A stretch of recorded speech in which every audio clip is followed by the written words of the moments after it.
নমস্কার বন্ধুগণ, আজকে অসাধারণ একটা প্রেজেন্টেশন নিয়ে এসেছি। চলে আসি যখনই সময় পাই, চলে আসি, টাইম না, কারণ অ্যাকচুয়ালি আমার টাইম আপনাদের কাছে আসা কিন্তু সন্ধ্যে 7টায়।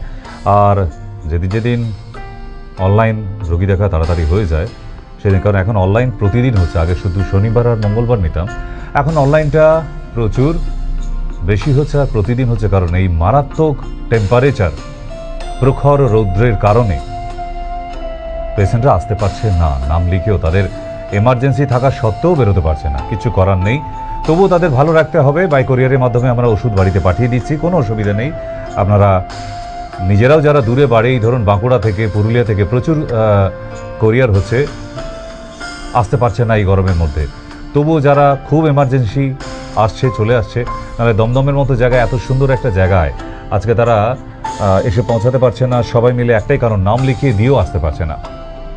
ঠিক তো সেই জন্য আপনাদের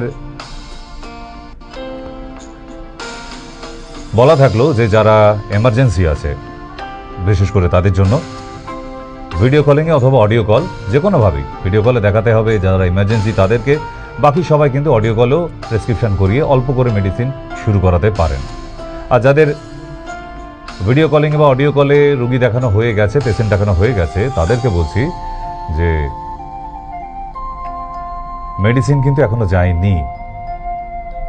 10 থেকে 15 দিনের মতো মেডিসিন নিয়ে শুরু করতে পারেন। কারণ আগেই বলেছি, পাখি পুষুন, মাছ পুষুন, কুকুর পুষুন, গরু পুষুন, রোগ পুষে রাখবেন না কিন্তু। কারণ এই রোগ পুষে রাখা মানেই কিন্তু সমস্যা, আর এই সমস্যাটাই পরে ফেস করতে হয় আপনাদেরই। সেই জন্যই বারবার আপনাদের বলছি যে দূরে বাড়ি বলে সরাসরি আসতেই হবে তা নয়। এই প্রখর রৌদ্রে, এত দাবদাহের মধ্যে, এবং আগামীকালও প্রচুর টেম্পারেচার থাকবে, তাই আপনাদের বলা হচ্ছে বারবার যে নিজেরা সাবধানে থাকুন। আগামীকাল দুপুর 12টার পর থেকে বাড়ির বাইরে থাকবেন না। 1 থেকে 2 ঘন্টা রৌদ্রে দাঁড়িয়ে থাকলে যে কোনো সময় সানস্ট্রোক হয়ে যেতে পারে। এবং সেই বিপদ বার্তা কিন্তু আজকে স্পেশাল করে আবহাওয়া দপ্তর পাঠিয়ে দিয়েছে সবার কাছে। আমাদের কাছে তো পৌঁছে গেছে, হয়তো আপনাদের কাছেও পৌঁছে গেছে। ঠিক, আমার ফেসবুকে আপনারা পেয়ে যাবেন যে হ্যাঁ, আজকে স্পেশাল করে আবার আবহাওয়া দপ্তর এই বার্তা পাঠিয়েছে। কেমন? আজকে যে প্রেজেন্টেশনটা আপনাদের দেখাতে চলেছি,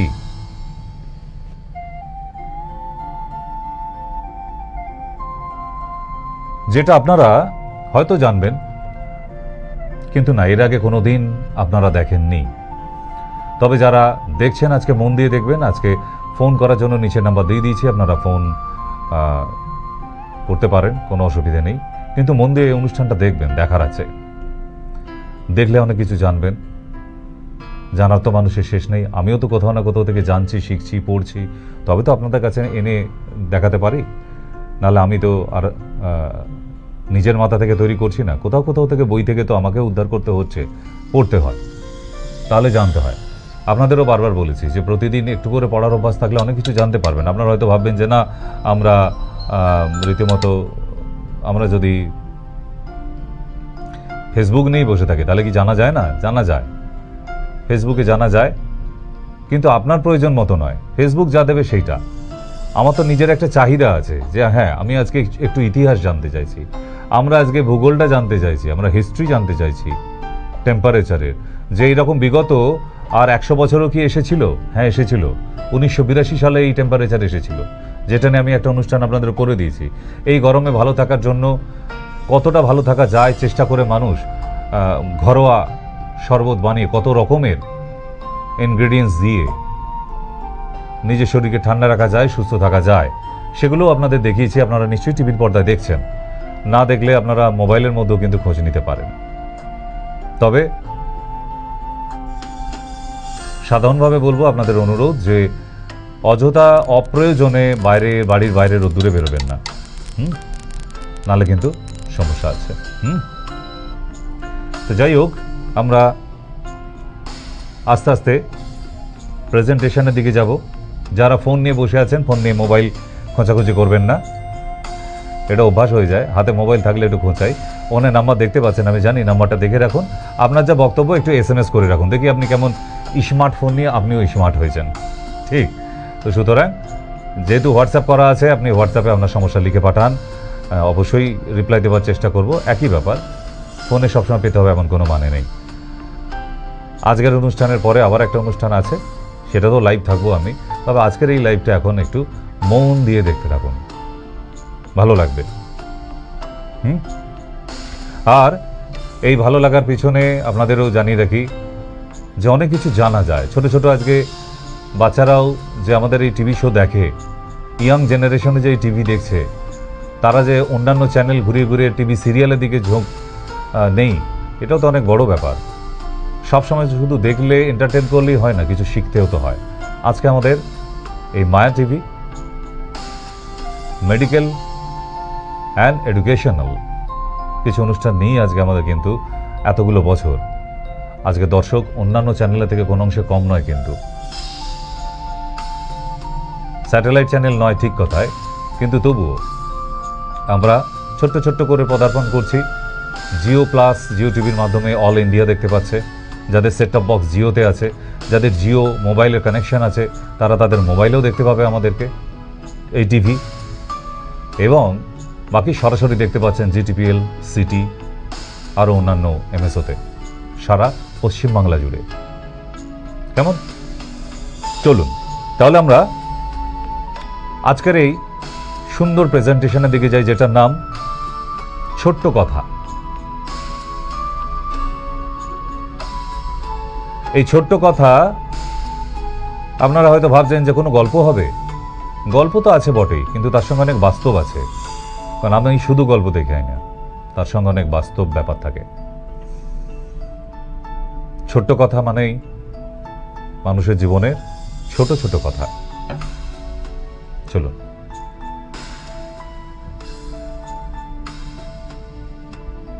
কত মানুষের এরকম কত ছোট ছোট কথা আমরা কিন্তু আমল দিইনি, পাত্তা দিইনি, আর পরে পস্তাতে হয়েছে যে আজকে যদি এই ছোট্ট ছোট্ট কথাগুলির উপর জোর দিত, মানুষের এত বড় বিপদ হতো না।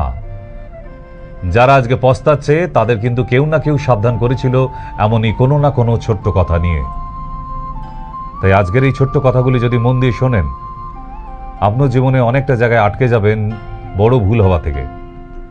আপনাকে কেউ না কেউ সাবধান করেছিল কোনো না কোনো ছোট্ট কথা বলে। যেমন আপনার মা একদিন মনে করিয়েছিল, বাবু আকাশটা মেঘলা করেছে, ছাতাটা নিয়ে বেরো, পড়তে যাচ্ছিস, ছাতাটা নিয়ে বেরো। আপনি পাত্তা দেননি তখন মায়ের কথায়। আপনার রক্ত গরম, আপনি বলেন বৃষ্টি এলে কোথাও দাঁড়িয়ে যাবো, ভিজে যাবো, কোনো বন্ধু ছাতা নিয়ে নেবো, এইসব বলে কিন্তু বেরিয়ে গিয়েছিলেন। আর যখন বাড়ি ফিরলেন পড়ে কোচিং সেন্টার থেকে, তখন কাক ভেজা ভিজে মাথা নিচু করে মায়ের কাছে ঢুকলেন। সেই মাই এসে নিজের আঁচল দিয়ে মাথাটা মুছিয়ে দিয়ে বললো, বলেছিলাম না বাবু, মায়ের কথা শুনতে হয়। তাই এমনই অনেক ছোট্ট কথা, কি দামি কথা তো, এমন অনেক ছোট্ট কথা আছে যার জন্য কত বড় বড় বিপদ হয়ে গেছে মানুষের।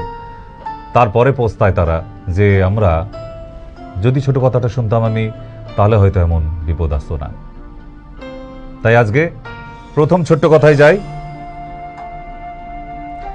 জীবনে ছোট্ট ছোট্ট অনেক কথা পাত্তা না দিয়ে অনেক বিপদের সামনে পড়েছি তো, কিন্তু সেই কথাটা আর তাকে বলতে পারেনি। আফসোস করেছি, নিজে একা একা গুমরে গুমরে মরেছি।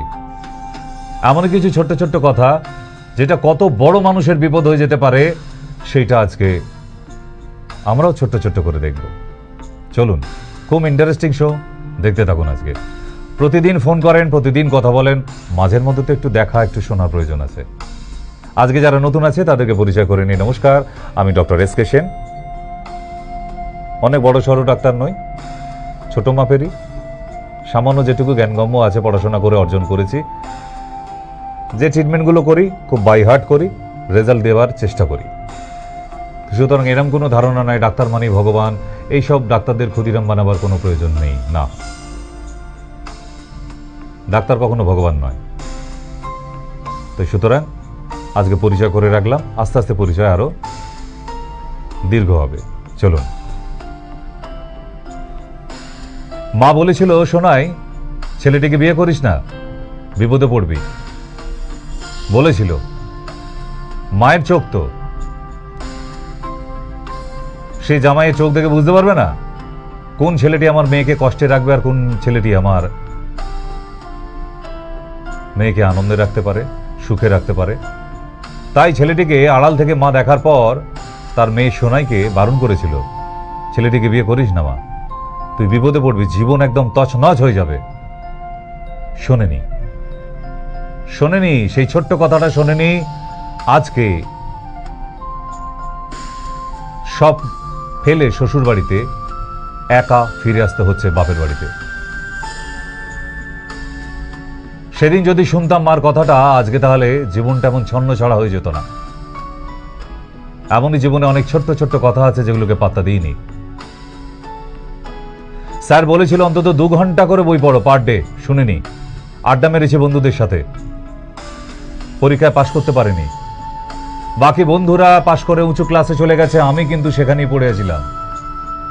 যদি আজকে স্যারের সেই ছোট্ট কথাটায় কান দিতাম, আমার মনে হয় আজকে এই দিনটা দেখতে হতো না।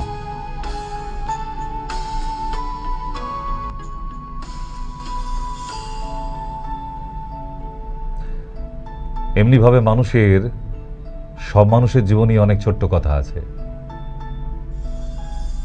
আমরা পাত্তা দিই না। নিজের জীবনে অনেক কিছু হারিয়ে ফেলেছি এমন কাছের মানুষের ছোট্ট ছোট্ট কথায় পাত্তা দিইনি বলে।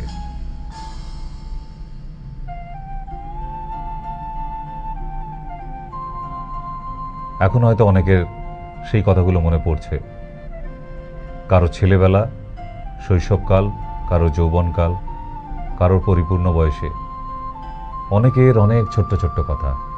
আজকে আরেকটি কথা খুব মাথায় এডিট হয়ে যাবে, যে ছোট্ট কথা অবহেলা করলে কি হতে পারে বিপদ। চলুন। বাবা বলেছিল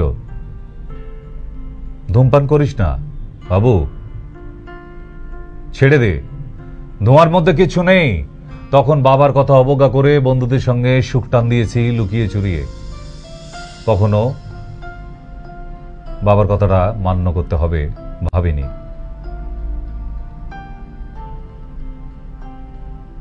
আজকে লাং ক্যান্সার, বাবা নেই আজ, কিন্তু সেই কথাটা বড় মনে পড়ছে। বাবা কিন্তু বারণ করেছিল, বাবু স্মোকিংটা করিস না, সিগারেট খাস না, সবার জন্য নয় সব নেশা। তোর ছোটবেলা থেকে শ্বাসকষ্ট আছে, তুই সিগারেট স্মোকিং করলে অনেক বড় প্রবলেমে পড়ে যাবি, তখন হয়তো আমি থাকবো না। আর ঠিক সেই সত্যি কথাটাই ঘটে গেল আজকে। আজকে অনেক বড় সমস্যা আমার, বাবা পাশে নেই। আজকে হয়তো বাবা পাশে থাকলে জড়ি ধরে কেঁদে একটু নিজের আফসোস কাটাতাম, বাবা তুমি বলেছিলে, আমি শুনিনি, আমি দোষী এখানে। তাই এমন ছোট্ট ছোট্ট কথায় আমরা পাত্তা দিইনি। এই ছোট্ট কথাগুলো অনেক অনেক মহত্ব, অনেক বেশি ইম্প্যাক্ট ফেলে মানুষের জীবনে।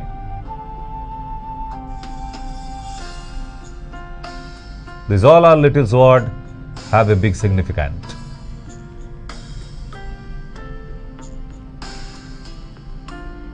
বাট আমরা পাত্তাই দিই না। কি হবে, দূর, মা বলছে, বাবা বলছে, সব কি বাবা মা? ওই যে স্যার বলেছিল মাত্র 2 ঘন্টা করে পড়ো। কে বলেছে 5 ঘন্টা 8 ঘন্টা পড়তে হয় ভালো রেজাল্ট করলে? 2 ঘন্টা মন দিয়ে পড়লে ডিস্টিংশন পাওয়া যায়, মন দিয়ে পড়লে, এভরিডে। কিন্তু যদি চ্যালেঞ্জ করতে চান, আপনি নিয়ে আসবেন খাতা বই নিয়ে, রুটিন করে দেব, দেখুন তো আপনি ভালো রেজাল্ট করেন কিনা। Only 2 hours in a day.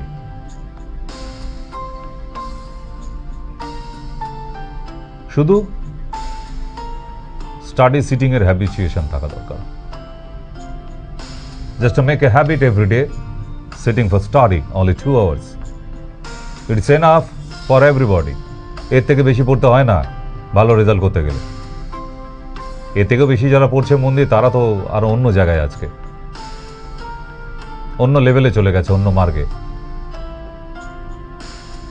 তোমরা শুধু 2 ঘন্টা পড়ে দেখো, করি না।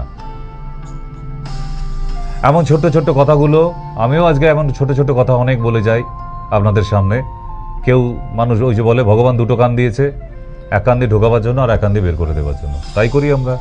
আমিও ছোটবেলায় করেছি,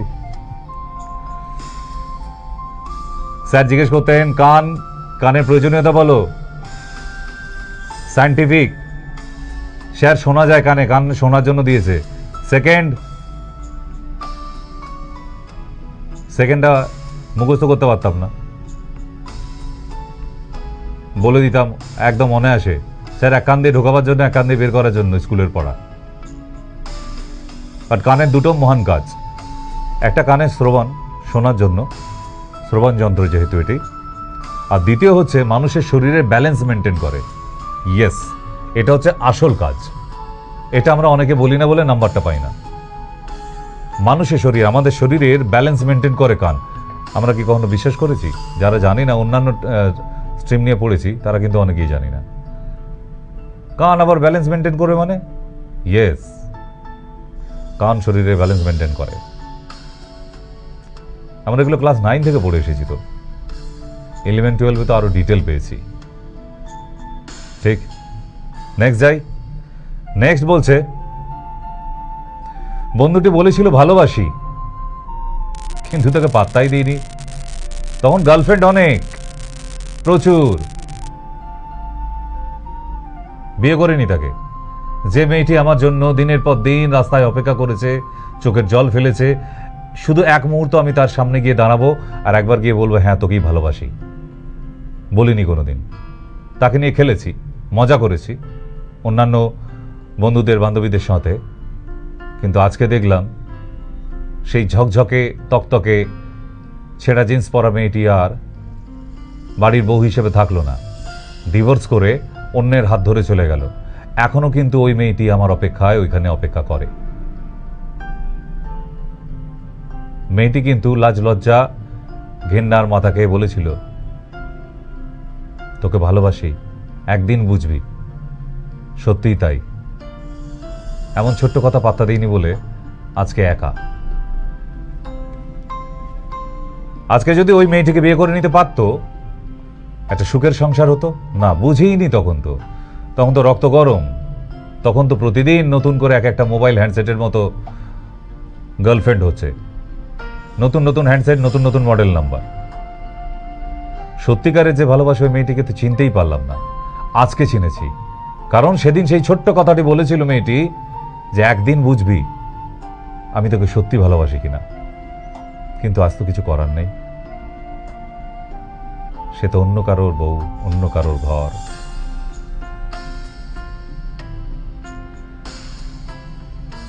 এমন অনেক ছোট্ট ছোট্ট কথা আমরা জীবনে পাত্তা দিইনি বলে আজকে দেখুন এখনো আফসোস করতে হয়। আপনাকেও করতে হয় না? আমাকেও। প্রতিটি মানুষের জীবনে বেশ কিছু ছোট ছোট কথা জীবনটা তছনছ হয়ে গেছে।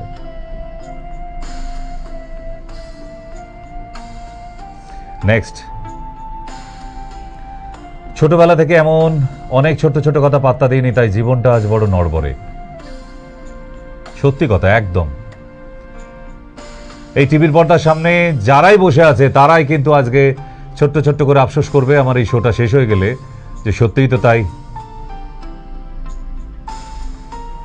আজকে পাত্তা দিইনি বলে এমন অনেক ছোট ছোট কথা, জীবনটা একদম নড়বড়ে জায়গায়।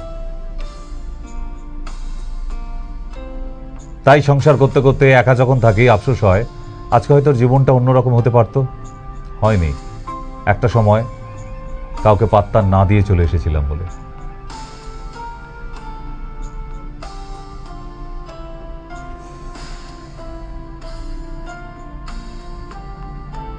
এই ছোট্ট কথাগুলো যেন আর হারিয়ে না যায় আপনাদের জীবন থেকে।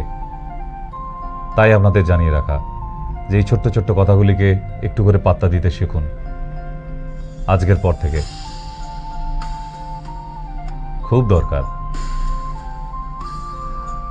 আরেকটি গল্প বলবো, যেটাই তো পায়ের তলা থেকে মাটি সরে যাবে। চলুন, দারুণ একটি গল্পের সাথে জুড়ে আছি। এতক্ষণ মিউজিক বাজছে, আমরা খুঁজেই পাচ্ছি না যে কি ব্যাপার, আজকে মিউজিকের সঙ্গে তাৎপর্য কি আজকের অনুষ্ঠানে। এই গল্পটা টাইটানিক। 1912 সালে এই সাগরের ওপর দৌড়ানো শুরু করেছিল, সাগরের বুক চিরে। 1912 সাল। হয়তো অনেকে ভুলে গেছেন, কিন্তু টাইটানিক ভুলতে পারেননি। আবার মনে করিয়ে দিলাম সেই অভিশপ্ত বছর। টাইটানিক জাহাজ যখন তৈরি করা হয়েছিল তখন বলা হয়েছিল যে এটা এমন টেকনিকে তৈরি যে কোনোদিন জলের নিচে এটা ডুবে যেতে পারে না, এমন টেকনিকে তৈরি। সত্যিই তাই। তাই এই জাহাজের উপর যা প্যাসেঞ্জার নেওয়া হয়েছিল, যতগুলো জাহাজের প্যাসেঞ্জার থাকে যেগুলো মহাসাগরের বুকে চলে, ততগুলো লাইফ বোট রাখা থাকে 4 জন করে নিয়ে, কিন্তু সেই লাইফ বোট রাখা হয়নি। এই জন্যই রাখা হয়নি, ক্যাপ্টেন বলেছিল এমন জাহাজ পৃথিবীর বুকেই প্রথমবার। সত্যিই তাই ছিল, যে হাজার আমরা চেষ্টা করেও জাহাজটাকে ডুবিয়ে দিতে পারবো না, কোনোভাবে এটা ডুবে যেতে পারে না জলের নিচে, এমন একটা উন্নত মানের টেকনিকে তৈরি করা হয়েছিল। একদম বাস্তব কথা ছিল। আর তাই এত লোক সংখ্যা নিয়ে প্রথমবার সাগরের বুক চিরে কোনো প্যাসেঞ্জারের জাহাজ রওনা দিয়েছিল সাগরের বুক চিরে, আটলান্টিক। গল্পটা এবার কি হলো? 1912 সালে গিয়েছিল 2500 প্যাসেঞ্জার। আনবিলিভেবল। জাহাজ ভর্তি করে লোক যাচ্ছে একদম। পৃথিবীতে প্রথম জাহাজ যে একসঙ্গে এত প্যাসেঞ্জার নিয়ে চলতে পারে আটলান্টিকের মতো একটা মহাসাগরের বুক চিরে।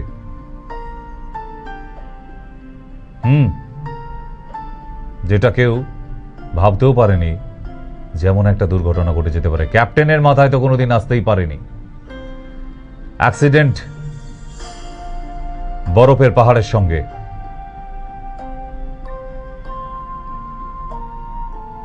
ক্যাপ্টেনকে বারবার বলা হয়েছিল যে ওখানে লাইফ বোট বেশি করে রাখা হোক, যদি কোনো বিপদ হয়ে যায় অন্তত প্যাসেঞ্জারগুলো বেঁচে যাবে।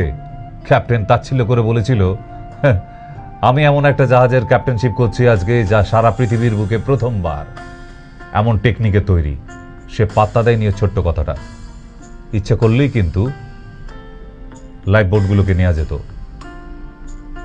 তাহলে আর প্যাসেঞ্জারগুলো ওই ঠান্ডা জলের মধ্যে মারা যেত না। 2500 প্যাসেঞ্জারের মধ্যে 1500 প্রায় অ্যাপ্রক্সিমেট ডেথ হয়ে গিয়েছিল।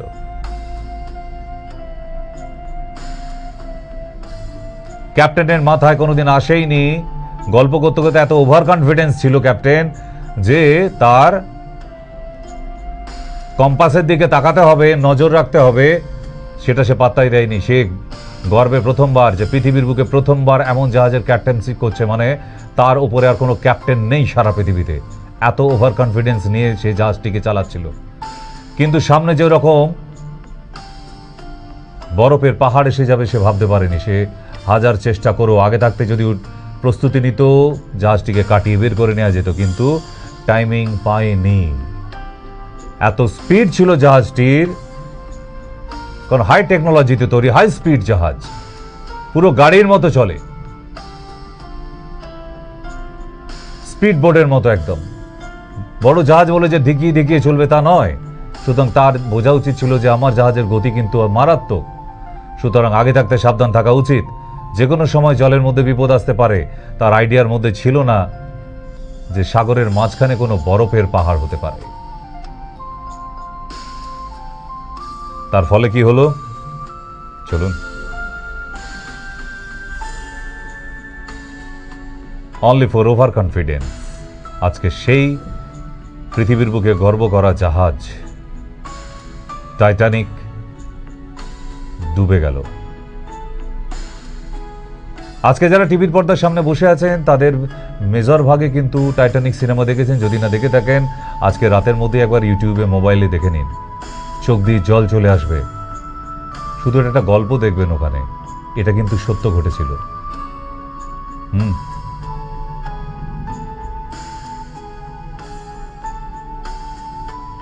রোজ এখনো জীবিত, টাইটানিক সিনেমার নায়িকা, যিনি অরিজিনাল যে টাইটানিকে ছিল, অরিজিনাল টাইটানিকে ছিল।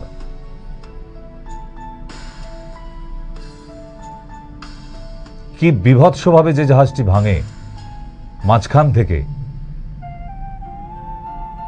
সেটা ভাবাই যায়নি। টাইটানিক সিনেমার মধ্যে কিন্তু ক্যাপ্টেনের ভাগ খুব কম অংশ দেখানো হয়েছে, কিন্তু আজকেই টাইটানিক ডুবে যাওয়ার পিছনে মেন কারণ কিন্তু আজকে ক্যাপ্টেনের ওভার কনফিডেন্স। নাহলে আজকে এত বড় দুর্ঘটনা কিন্তু ঘটে যেত না। তাকে ম্যানেজমেন্ট থেকে কিন্তু বারবার বলে দেওয়া হয়েছিল যে beware, it's a high speed ship, এটাকে কোনো স্লো চলে অন্যান্য জাহাজের সঙ্গে তুলনা করবেন না, স্পিড বোটের মতো দৌড়ায়, প্যাসেঞ্জার প্রচুর, খুব সাবধানে যাবেন। কিন্তু কথা শোনেনি। দ্বিতীয়,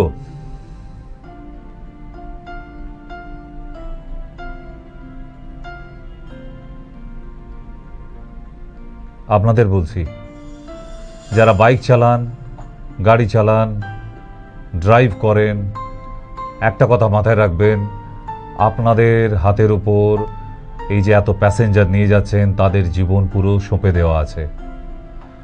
আপনারা ওভার কনফিডেন্ট হয়ে গিয়ে রাশ ড্রাইভ করলে, রাফ ড্রাইভ করলে, আপনি শুদ্ধ, প্যাসেঞ্জারগুলি শেষ হয়ে যাবে। আজকে যে এত অ্যাক্সিডেন্ট হয়, পৃথিবীর প্রতিটা ড্রাইভার ভাবে আমি পৃথিবীর সেরা ড্রাইভার, এটাই ধারণা। আপনি জিজ্ঞেস করবেন আপনার বাড়িতে কোনো ড্রাইভার থাকলে, সেভাবে আমিই সেরা চালাই, আমার থেকে ভালো আর কেউ চালাতে পারে না, দুর্দর্শ কাটাই আমি। হাই স্পিড 110, 20, 30 অবধি তুলতে পারি, কন্ট্রোল করতে পারে কজন? সে সেরা ড্রাইভার। যে কন্ট্রোলের বাইরে চলে গেলেন 110-এ তুলে তো লাভ নেই, আপনি শুদ্ধ খরচার খাতায় চলে গেলেন তো চাটনি, রোড অ্যাক্সিডেন্ট হয়ে চাটনি হয়ে গেলেন প্যাসেঞ্জার নিয়ে, লাভ কি হলো? কন্ট্রোল কোথায়? আপনাকে আর বলবে কে? আপনি তো তখন বেচা করে উঠছেন, অ্যাম্বুলেন্সে নিয়ে যাওয়ার আর টাইম নেই, স্ট্রেচারে তোলার মতো আর বডির অংশ নেই। তাহলে কেন এইভাবে রাশ ড্রাইভ করেন যা আপনি কন্ট্রোল করতে পারবেন না? নিজের কন্ট্রোলের বাইরে এই ড্রাইভিং করা মানেই আপনি জীবনের ঝুঁকি নিচ্ছেন। এরম রাস্তায় কিছু বাবার পয়সায় কেনা বাইক নিয়ে সাইলেন্সার পাইপ খুলে কিছু দেখবেন, পিছনে কুকুর ছুটকি ফল লাগিয়ে দৌড়াবার মতো, কানের পর্দা ফাটিয়ে দৌড়াচ্ছে।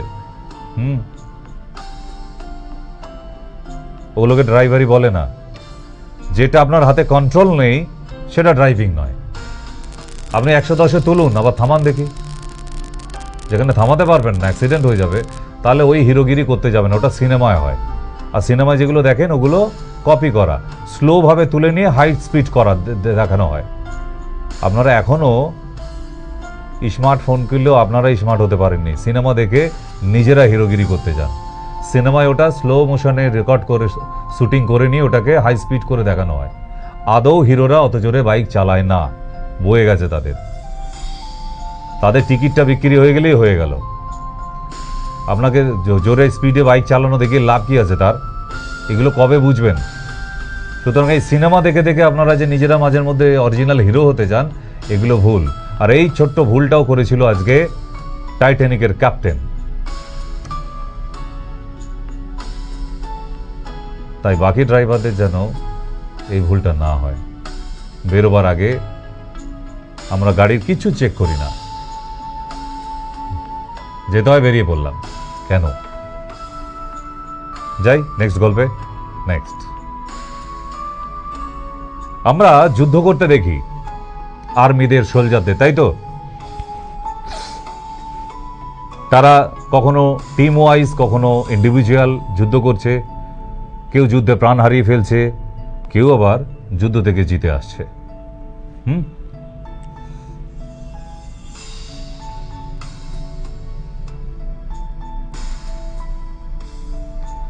এই যুদ্ধ থেকে ফিরে আসা মানে তো মেডেল পেলেন। যারা হারিয়ে গেল, কারোর বাবা, কারোর মা, সে কারোর সন্তান, সে চলে গেল তো, তাহলে যাদের গেল তারা হারিয়ে ফেলল। কিন্তু আরেকটা মজার কথা আজকে শেখাবো। আচ্ছা, এই আর্মিরা যুদ্ধ করে, যদি তাদের কাছে আর্মস না থাকে, যুদ্ধ করতে পারবে? আপনাদের আইডিয়া? আপনাদের উত্তর হবে মেজর পাবলিকের কিন্তু, যে না, আর্মস ছাড়া কি করে যুদ্ধ করবে? আর্মস ছাড়াও একটা আর্মি যুদ্ধ করতে পারে। কিন্তু এই দেখুন আর্মস নিয়েই যুদ্ধ করছে। আপনাদের ধারণা কিন্তু এই ছবিগুলো দেখে তাই হয়েছে। না না, একটা সোলজার তার আর্মস থাকবে না, সে কি করে যুদ্ধ করবে? আর্মস ছাড়াও একটা সোলজার যুদ্ধ করতে পারে, তাদের সেইভাবে ট্রেনিং দেওয়া হয়। কিন্তু আপনারা একটা সিক্রেট জানেন না, চলুন দেখাই। একটা আর্মি তার পায়ে যদি জুতো না থাকে সে যুদ্ধ করতে পারবে না, জানেন কি? একটা সোলজার তার পায়ের যদি জুতো না থাকে সে কোনোভাবেই যুদ্ধ জয় করে ফিরে আসতে পারবে না, কারণ তাদের সমস্ত ট্রেনিং কিন্তু জুতো পরে হয়। একটা টপ সিক্রেট আপনাদের জানালাম। পায়ের জুতো আর্মিদের একদম ডিফারেন্ট টাইপ, ওটা আলাদাভাবে তৈরি করতে হয় এবং সেই ভারী জুতোগুলো পরেই তাদের কিন্তু ট্রেনিং। সেই জুতো যদি যুদ্ধক্ষেত্রে পা থেকে খুলে ফেলে বা খুলে যায় কোনোভাবে, সে কিন্তু যুদ্ধ জয়ী হবে না। এটা কি আপনারা জানতেন? তাহলে এটাও একটা ছোট্ট কথা না? তাদের এটাও শেখানো হয়, এই যে জুতো বাঁধছে, এই বাঁধন যেন না খুলে যায়, তোমার হাত থেকে বন্দুক পড়ে যাক, গান হারিয়ে যাক, একটা আর্মির পা থেকে জুতো না খুলে যায়, সেইভাবে বাঁধবে। একটা আর্মিকে জুতো বাঁধা শিখতেই হয়, আলাদা করে ট্রেনিং নিতে হয় জুতো বাঁধা। এটা কি জানতেন? অনেকেই আছেন আর্মিতে, ছোট্ট ছোট্ট ব্যাপার এগুলো, তারা হয়তো আজকে শুনে বুঝতে পারছেন, হ্যাঁ ঠিক, without shoe they can not fight. এটাও একটা ছোট্ট কথা। আরো অনেক এরকম ছোট্ট কথা নিয়েই আজকের ছোট্ট এই অনুষ্ঠানটা। তবে আপনাদের এই অনুষ্ঠানটা দেখানো মানে কিছু গল্প শোনানো না। সাধারণ মানুষের জীবনে বাঁচতে গেলে এরকম অনেক ছোট্ট ছোট্ট কথাগুলি পাত্তা দিতে হবে। বাইক নিয়ে বেরোচ্ছেন, মা হয়তো বললো আপনাকে, এই তোর বাইকে একটা আওয়াজ বেরোচ্ছে, কালকে শুনলাম, গ্যারেজে দেখিয়ে মিস্ত্রি দেখিয়ে ঠিক করে নিয়ে তারপর তুই যাবি অফিসে। দূর, মা বলেছে, মায়ের কথা বাদ দাও, কালকে তো ঠিকই এলাম, এটা আওয়াজ হচ্ছিল, কি হয়েছে? সেই আওয়াজ থেকেই অ্যাক্সিডেন্ট হয়ে যেতে পারে, কে বলতে পারে? মায়ের কথা অমান্য করবেন না। এরকম অনেক ছোট্ট ছোট্ট কথা আপনি অমান্য করেছেন বলে আজকে কেউ পা হারিয়েছে, কেউ হাত হারিয়েছে, কেউ অনেক রকমভাবে বিকৃত অঙ্গে বসে আছে। এমন অনেক ছোট্ট কথা পাত্তা দিইনি বলে কারোর। নেক্সট যাই। আবার একবার মনে করিয়ে দিই, ছোট্ট ছোট্ট ব্যাপারগুলি এড়িয়ে যাবেন না, ওগুলোতে একটু বেশি করে কনসেন্ট করুন, কেমন? ছোট্ট একটা দেশলাই কাঠি, এবার তো বুঝতে পারছেন কি করতে পারে, বলার উপেক্ষা রাখে না। একটা ছোট্ট দেশলাই কাঠি একটা গ্রাম উজাড় করে দিতে পারে, ছাই করে মাঠ করে দিতে পারে, পারে তো? তাহলে এই সিগারেট জ্বালিয়ে যেখানে সেখানে কাঠিটা না নিভিয়ে যে ফেলে দিই আমরা, এটা কি ঠিক করি? 3 দিন আগে আমি দেখেছিলাম বড়বাজারের ওপরে, বোধহয় আপনারা কাগজেও দেখেছেন, নিউজেও পড়েছেন, এই গরমের দাবদাহ যেদিন থেকে চলছে, একটা স্করপিও গাড়ি রাস্তায় দাঁড়িয়ে থাকাকালীন আগুন লেগে গেছে তার ইঞ্জিনে। কারণ খুঁজে পায়নি পুলিশ এখনো, কেন জ্বলে গেল। দাঁড়িয়ে ছিল, দাঁড়িয়ে থাকা গাড়ি, যে চালিয়ে এসে যে গরম ছিল ইঞ্জিন, রোদ্রের গরমে হয়ে গেছে, কারণ খুঁজে পায়নি, দাঁড়িয়ে ছিল সকাল থেকে পার্কিংয়ে, সেখানে আগুন লেগে গেছে। তাহলে কি বিপদ ঘটে গেছে যেটা আমরা এখনো ক্যামেরায়, সিসি ক্যামেরায় ধরতে পারিনি। তাহলে এমন একটা দেশলাই কাঠি অনেক অনেক বড় একটা ধ্বংস তৈরি করে দিতে পারে। একটা বড় ফ্যাক্টরি পুড়ে রাখ করে দিতে পারে, অনেক বড় সম্পত্তি ধ্বংস করে দিতে পারে, একটা পুরো গ্রাম। দেখুন কি অবস্থা, একটা দেশলাই কাঠি জ্বালাও, তাতে আগুন পাবে। শুধু ওই গানটা শুনতে ভালো লাগে। ভেবে দেখেছেন কি, গানটা যিনি লিখেছেন, যে একটা দেশলাই কাঠি শুধু আগুন নয়, মানুষের জীবনে ধ্বংস অবধি এনে দিতে পারে। তাহলে এমন ছোট্ট ছোট্ট জিনিসের প্রতি অবহেলা করবেন না।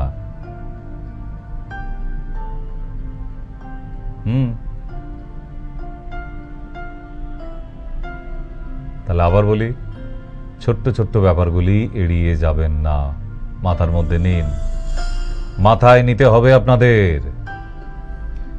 এই ছোট্ট ব্যাপারগুলি যদি না নেন, আবার কোনো বড় একটা বিপদ আমাদের জীবনে আসতে চলেছে। আসবেই।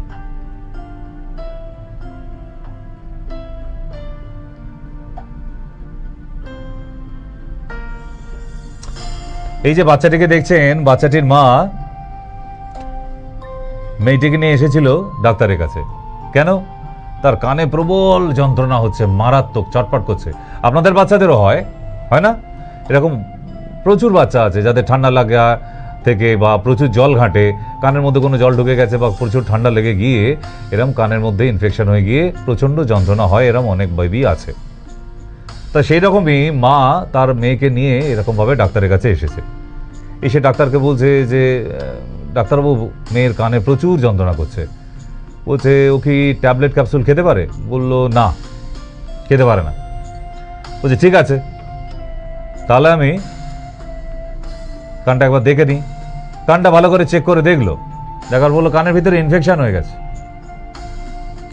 ও তো ট্যাবলেট ক্যাপসুল খেতে পারে না। মা আবার বললো হ্যাঁ, না খেতে পারে না। বলছে তাহলে আমি ড্রপ দিই, খাওয়াবেন? বলে ঠিক আছে। বলে ট্যাবলেট ক্যাপসুল খেতে পারে না বলে এই ড্রপটা দিয়ে দিয়েছিল ডক্টর। মা নিয়ে চলে গেছে।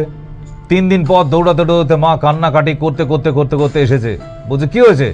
বলছে মেয়ের কান দিয়ে তো রক্ত বেরোচ্ছে স্যার, আর যন্ত্রণায় ছটফট করছে, পাচ্ছে না। বলছে আপনি কি করেছেন? 3 দিনে তো ভালো হয়ে যাবার কথা, আপনি এমন কি করলেন? এটাকে নিয়ে যে খোঁচাখুঁচি করেছেন, কোনো সেফটি পিন লোহা কিছু ঢুকিয়েছেন? বলছে না স্যার। বলছে আমি যে ড্রপটা দিয়েছিলাম কি করলেন ওটাকে? বলে কেন, কানের মধ্যে দিয়ে দিয়েছি। আপনারাও কিন্তু খেয়াল করেননি যারা আজকে টিভির পর্দায় শুনছেন, ডাক্তারবাবু কিন্তু ওই ড্রপটাকে খাওয়ার জন্য বলেছিল যে মেয়েটি ট্যাবলেট ক্যাপসুল খেতে পারে না, তাহলে আমি খাওয়ার জন্য ড্রপ দিয়ে দিই, 5 ফোঁটা করে দিয়ে দেবেন জিভের মধ্যে, তাতেই কাজ হয়ে যাবে। মা কি করেছে, নিয়ে গিয়ে তার সেই খাবার ড্রপকে কানের মধ্যে দিয়ে দিয়েছে। এবার কি হবে?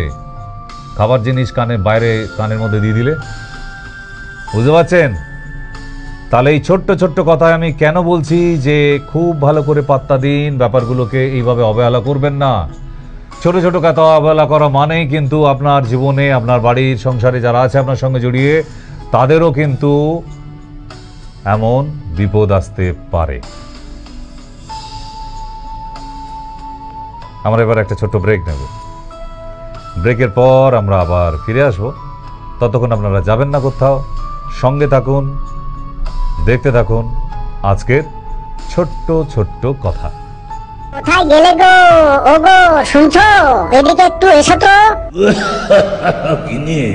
বলি দিন দিন ঘরে মশার উৎপাত বেড়ে যাচ্ছে, সেদিকে তোমার কি কোনো খেয়াল আছে? বাজার থেকে কি কয়েল আনো যে এত টাকা দিয়ে, যে মশা সেই কয়েলের কথাই শুনে না? শুনলাম নাকি পাড়ার লোকে বলছে সিটি কেবিলে মায়া টিভি দেখা যাচ্ছে। সবাই বলছে 273 নম্বরে নাকি মায়া টিভি সিটি কেবিলে দেখা যায়। চালিয়ে একবার দেখো দেখি গিন্নি। আজকের দর্শক বন্ধুদের কাছে একটা সুখবর দিই।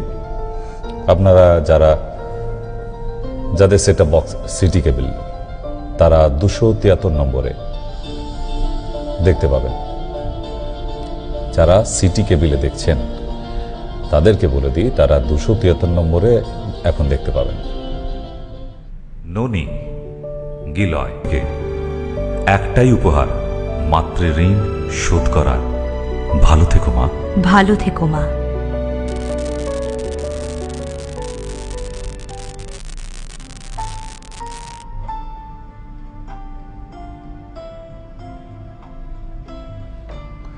নমস্কার, আমি ডক্টর সেন আবার ফিরে এলাম ছোট্ট ব্রেকের পর। ধন্যবাদ ব্রেকের সময় আমার সঙ্গে থাকার জন্য।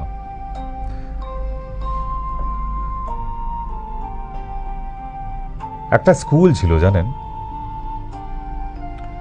স্কুলের বাচ্চাদের বলে বলেও শেখানো যায়নি যে স্কুলে আসতে গেলে শুধু ড্রেসটাই পরিষ্কার রাখবে তা নয়, তোমার পায়ের জুতোটাও পরিষ্কার রাখতে হবে। যেটা আর্মিদের থেকে শেখা যায়, জুতোকে কিভাবে যত্ন নিতে হয়। প্রতিটা আর্মি সোলজারে দেখবেন জুতো একদম ঝাঁচকছে। কেন? তাদের আলাদা করে জুতোর উপর ইম্পর্টেন্সই দেওয়া হয় বলে।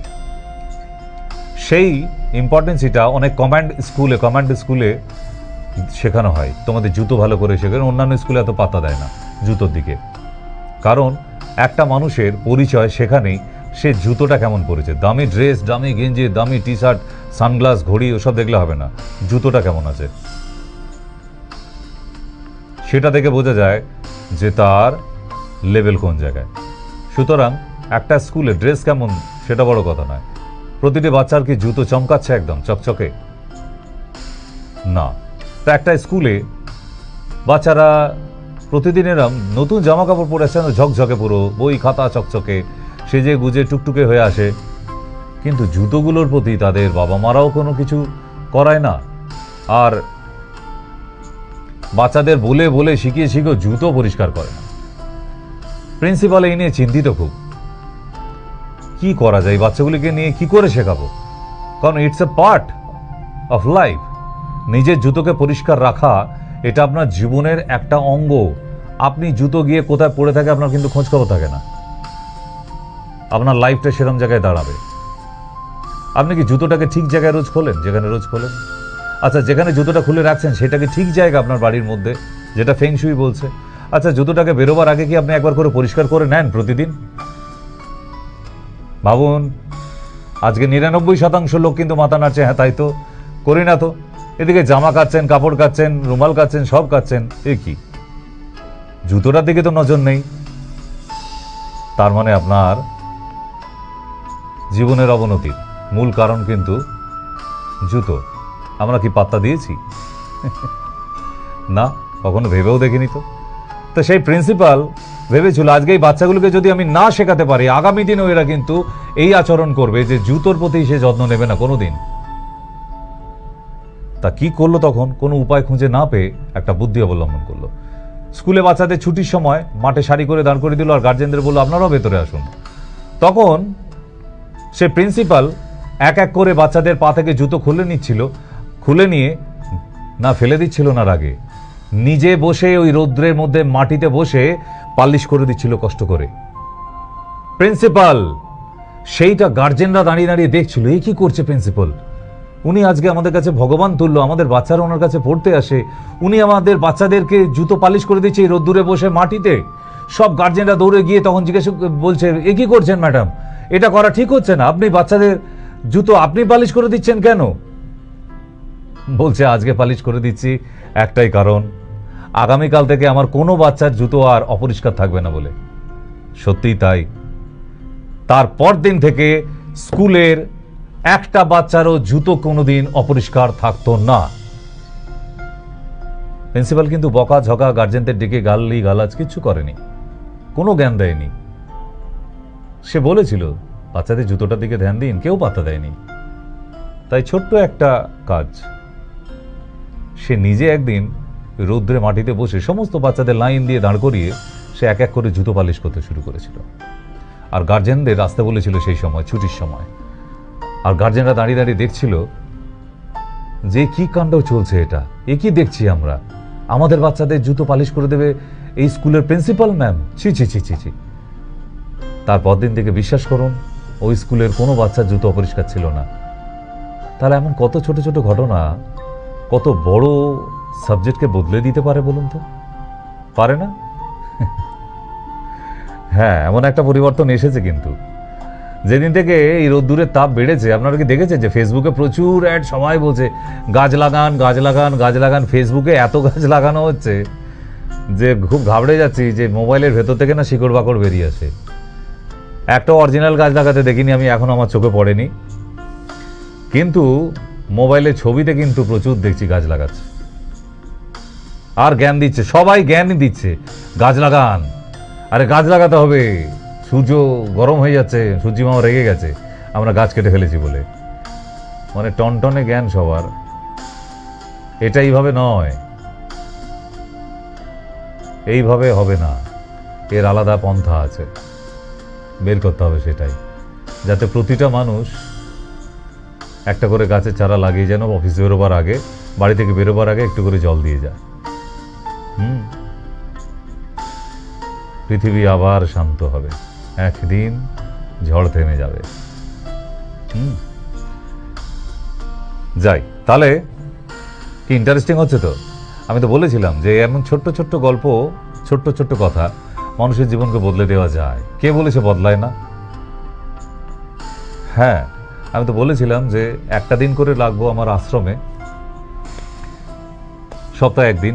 সেখানে যে কোনো মানুষই আসবে, কোনো ফিজ থাকবে না, কিন্তু একটা কন্ডিশন, ফিজ নিচ্ছি না বলে আমার বাচ্চাগুলোকে অভুক্ত রাখতে পারি না, কারণ ওই বাচ্চাদের জন্য আমাকে ভিক্ষা করতে হয়। ইয়েস, আজকে এতগুলো বাচ্চার জন্য আমাকে ভিক্ষা করতে হয়, কারণ একা আমি মানুষ, এতগুলো বাচ্চা, অনাথ বাচ্চার পেট চালানো আমার পক্ষেও সম্ভব নয়। হ্যাঁ, আমি ডক্টর সেন হয়ে ভিক্ষা করতে হয়, কেন? এই বাচ্চাগুলির জন্য। তাই কন্ডিশন, কোনো মানুষের থেকে ফিজ নেবো না, কিন্তু আপনার যতটুকু সামর্থ্য, সেটা 10 টাকাই হোক, 100 টাকাই হোক, 500 টাকাই হোক, কেউ খুশি হয়ে 1000 টাকাই হোক, ওই বাচ্চাদের জন্য একটা ওই আশ্রমের মধ্যেই জায়গা করা আছে, ওখানে গিয়ে দিয়ে আসবেন। আমার বাচ্চাগুলো খুশি হবে, বাঁচবে, নাহলে কে খেতে দেবে?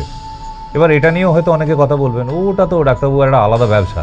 করে দেখুন না, করে দেখুন। নিজের দুটো বাচ্চাকে নিয়ে হিমশিম খেয়ে যাচ্ছেন আপনি মানুষ করতে গিয়ে, তাই তো?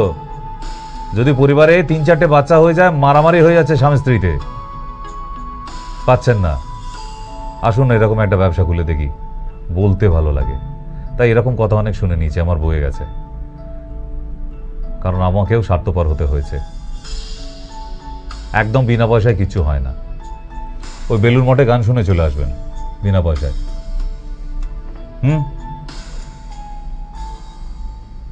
রামকৃষ্ণদেবের গান হয়, ফ্রিতে শুনে চলে আসবেন, ওটা বিনা পয়সায় হয়। ওখানেও মানুষের পরিবর্তন হয়, কিন্তু এখানে আশ্রমে যদি নিজের শরীরের পরিবর্তন করতে হয়, সব গরিব মানুষ থেকে একদম বড় লোক অবধি সব রকমের মানুষ আসুন, কিন্তু কোনো ফিজ লাগবে না, কিছু না। কিন্তু ওই দান পাত্রে আমার বাচ্চাদের নাম করে আপনার যেটা সামর্থ্য, সেখানে 2 টাকার কয়েন দিয়েও আসুন না, সেটাও আমার কাছে অনেক। 100 বার বলতে পারেন এটা ভিক্ষাবৃত্তি, তবুও আমি তো রাস্তায় রাস্তায় ঘোরার টাইম নেই, মনগা লোকালে উঠে আমার বাচ্চাদের জন্য ভিক্ষা করে নিয়ে আসবো, সেই সময়টা নেই আমার, কিন্তু কিছু করারও নেই। যদি বলেন এতে স্বার্থপর, স্বার্থপর। ফ্রি বলে কিছু হয় পৃথিবীতে? আপনি বলুন, আপনাকে ফ্রিতে কেউ কেউ দিয়ে যাচ্ছে কিছু? দিয়ে যাচ্ছে কিছু? দিচ্ছে না তো। আর যা ফ্রিতে পাচ্ছেন আজকে অবধি, সেটা একদিন ফেরত দিতে হবে কড়াই গন্ডায়, এটাও কিন্তু মাথায় নিয়ে রাখবেন। পৃথিবীতে ফ্রি বলে কিছু নেই, সবার কিছু একটা বিনিময় বলে ব্যাপার আছে। তাই বিনিময় প্রথা শুরু হয়েছিল। তাই সপ্তাহে একদিন করে আমার অনাথ আশ্রমেই ডেট থাকবে, আপনারা আসবেন, বাচ্চাদের দেখবেন, ঘুরে বেড়াবেন, আবার চিকিৎসা করেও চলে যাবেন, আমি একটা পয়সাও নেব না, কেমন? কিন্তু ওই বাচ্চাদের জন্য দানপাত্রে ওটার দরকার আছে, নাহলে ওই 76খানা অনাথ বাচ্চা, ভাবুন তো আজকের এই বাজারে তাদেরও তো রান্নাটা করতে হয়, সবজি কিনতে হয়, তাদের জন্য তো আলাদা করে চাষ করা হচ্ছে না, তাই না? এর জন্য আপনারা আমাকে যতটা খারাপ ভাবেন ভাবতে পারেন, কিছু করার নেই আমার এখানে। কিন্তু ওই দানপাত্রে আপনার যতটা সামর্থ্য থাকে সেটাই দিয়ে আসবেন। আপনার ওই একটুখানি দানের জন্য আজকে একটা বাচ্চা একবেলা খেতে পারে, কে দেবে তাদের? বাবা নেই, মা নেই, আত্মীয় নেই, স্বজন নেই।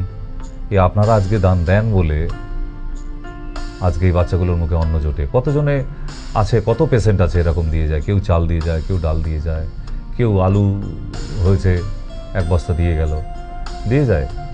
আজকে এরম দিয়ে যায় বলেই তো চলছে, নাহলে একটা মানুষের কত রোজগার, আর কিভাবে টানব? সম্ভব?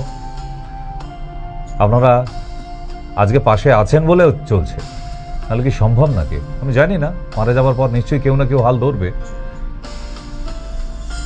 নিশ্চয়ই, কিন্তু তবুও তো চিন্তা তো থেকে যায়, ঠিক আপনার পরিবারের মতোই। আপনি ভাবছেন শেষ নিঃশ্বাস অবধি আপনার বাচ্চাদের কে খাওয়াবে আপনি মারা গেলে, সেই চিন্তাটা আমারও তো হয়, আমার ওই বাচ্চাগুলিকে কে খাওয়াবে, যে অনাথ বাচ্চাগুলি। কিন্তু কেউ না কেউ আসবে নিশ্চয়ই, কিন্তু তবুও চিন্তা তো থেকে যায়। তাই যতদিন বেঁচে আছি তো তাদের জন্য করে যেতে হবে, একদিন যে দায়িত্ব নিয়েছিলাম। ঠিক, চলুন পরের গল্পে যাওয়া যাক।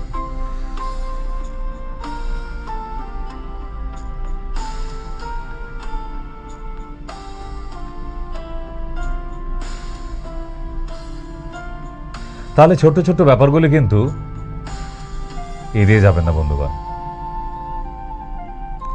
মা বলেছিল, বাবলি পরীক্ষা দিতে যাচ্ছিস, নতুন যে পেনটা এনে দিয়েছিলাম নিয়েছিস? নতুনটা নে, না মা হয়ে যাবে, ওতে পাত্তা দিইনি। পরীক্ষার হলে গিয়ে অর্ধেক কোশ্চেন পেপার অ্যান্সার দেওয়ার পর পেনের কালি শেষ হয়ে গেছে। পাশের জন্য থেকে চাওয়ার টাইম পাচ্ছি না, কাউকে চাইতে দিচ্ছেও না, কাউকে ডিস্টার্ব করতে দিচ্ছে না, অর্ধেক পরীক্ষা দিতে পারেনি। মায়ের ছোট্ট একটা কথার জন্য মা পেন এনে দিয়েছিল, কিন্তু তবু সেটা নেয়নি। বাবা মায়ের কথা অমান্য করতে নেই কখনো।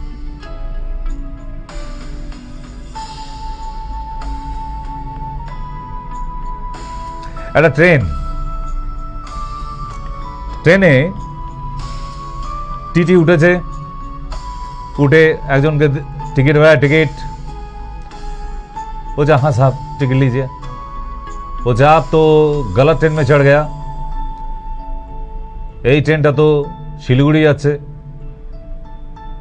বলছে হ্যাঁ আমি তো শিলিগুড়ি যাব স্যার। বলছে তাহলে আপনি টিকিট আপনার ভুল আছে। আবার আরেকটা ট্রেনে আরেকটা লোককে ডেকে বলছে আর টিকিট, বলছে আপনার টিকিট তো গন্ডগোল আছে, এই ট্রেন তো ওখানে যাবে না, ভুল, পাশে দাঁড়ান, ফাইন হবে। এরকম করে 10-12 জন লোককে লাইন দিয়ে দাঁড় করে দিয়েছে। বলছে এত জনের টিকিট একটা ট্রেনের মধ্যে ভুল হতে পারে কি করে? তখন সমস্ত প্যাসেঞ্জার উঠে বলছে স্যার আপনি ভুল ট্রেনে উঠে পড়েছেন, আপনার অন্য ট্রেনে ওঠার কথা ছিল, আপনি ভুল ট্রেনে উঠে আমাদের সবার, কারণ এই ট্রেনটা শিলিগুড়ি যাচ্ছে, আমরা সবাই মিলে শিলিগুড়ি যাচ্ছে, আমাদের টিকিট ঠিক আছে, আপনি ভুল ট্রেনে উঠে পড়েছেন। তাহলে উচিত ছিল কি টিটির নামটা দেখে ওঠার ট্রেনের, যে ট্রেনটা কোথায় যাবে, আমার ডিউটি কি এই ট্রেনেই আছে, যদি এই ট্রেনে না থাকে তাহলে ওটা উচিত হয়নি, ঠিক তো? তাহলে টিটির ফাইন করবে কে? তাহলে এরকম ছোট্ট ছোট্ট ভুল মানুষকে কত বড় মাসুল দিতে হয় বলুন তো? ওই তো নন স্টপ ট্রেন, কোথায় গিয়ে থামবে কোনো ঠিক নেই, সেখান থেকে আবার ব্যাকে আসতে হবে।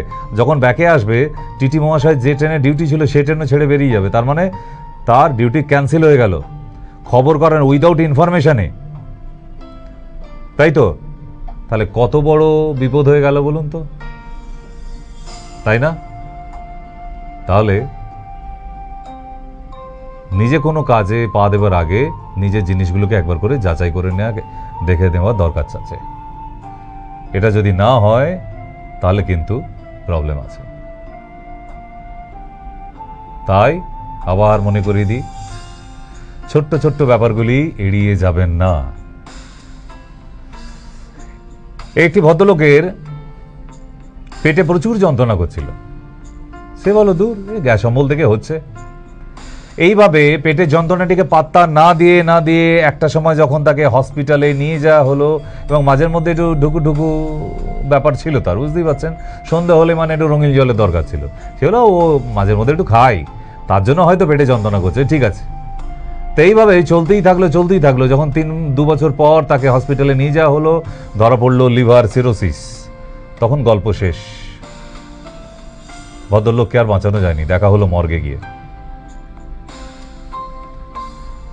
আজকে সেই ছোট পেটের যন্ত্রণা যখন শুরু হয়েছিল, তখন যদি ডাক্তারের কাছে পৌঁছাতে পারতো, তাহলে কিন্তু আজকে ভদ্রলোককে মর্গে যেতে হতো না। জানি না আজকের অনুষ্ঠান কেমন লাগলো। যদি ভালো লেগে থাকে এই অনুষ্ঠানটা, তাহলে কমেন্টসে জানাবেন। ভালো লাগুক খারাপ লাগুক সব হজম করতে পারি, ঠিক? তাই আপনারা খারাপ হলেও কমেন্টসে লিখুন, খারাপ লেগেছে যাচ্ছে তাই ইত্যাদি ইত্যাদি। আর যদি ভালো লেগে তাহলে একটু উৎসাহ দেবেন, কারণ আপনাদের জন্য মানে কোনো স্বার্থ না নিয়ে একবারে আসি প্রতিদিন আপনাদের কাছে। আর দমদমের নতুন চেম্বার সম্বন্ধে বলে দিই, হনুমান মন্দিরের পিছনে গিয়ে, হ্যাঁ, যে বিল্ডিংটা যাবেন আর কি আমাদের চেম্বার, যেটা মঙ্গলদ্বীপ বিল্ডিং, হনুমান মন্দিরের সামনে দিয়ে একদম খালপাড় আছে, খালপাড়ে কাছে গিয়েই ওখানে জিজ্ঞেস করেন মঙ্গলদ্বীপ বিল্ডিং কোনটা, একদম আঙুল দিয়ে দেখিয়ে দেবে সবাই, মঙ্গলদ্বীপ বিল্ডিং, ঠিক? ওটা এক সময় ওই বিয়ে বাড়ির জন্য ভাড়া দিত, বিরাট একটা বিল্ডিং, খুব ভালো লাগবে আপনাদেরও, ঠিক আছে? তাহলে দমদমে দেখা হচ্ছে আপনাদের সাথে আগামীকাল 12:07। আজকে বিদায় নিই।